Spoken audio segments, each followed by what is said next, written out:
இது எங்கே இருக்குது அப்படின்னு யோசிக்காதீங்க. இது வேறு எங்கேயும் இல்லைங்க. இது வந்து கடலூர் டிஸ்ட்ரிக்ட் அப்படி தான் நினைக்கிறேன். இது வந்து காட்டுமன்னார்குடியிலேருந்து சேத்தியாத்தோப்பு போகிற வழியில் ஒரு 15 கிலோமீட்டருக்கு இந்த ஏரி இருக்குது. இது பேர் வீராணம் ஏரி. வீராணம் ஏரி இது டேம் ஆக்சுவலாக.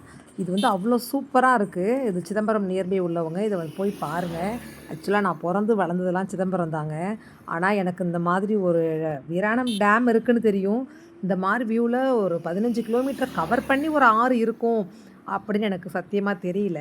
நான் ரொம்ப வியந்து பார்த்தேன். இது ஒரு 7 மணி இது. அதனால சூப்பராக இருந்தது. சரின்னு வண்டியை நிறுத்திட்டு கொஞ்சம் நான் ஒரு வீடியோ மாதிரி எடுத்தேன். போய் பாருங்கள், ரொம்ப அமைதியாக இருக்கும். தனியாக போய் தியானம்லாம் பண்ணணும்னா சூப்பரான இடங்க. அதுலேயே 2 இடத்துல வந்து பார்த்திங்கன்னா கொஞ்சம் கிராஸாக போட்டு கார் பார்க் பண்ணுற மாதிரியும் இடம் இருக்குது. நல்லா உட்கார்ற மாதிரி நிறைய கட்டி வரிசைலாம் விட்டுருக்காங்க. இதே மாதிரி உங்கள் வீட்டு பக்கம் ஏதாவது இருக்குன்னா கொஞ்சம் கமெண்ட் செக்ஷனில் சொல்லுங்கள். நன்றி.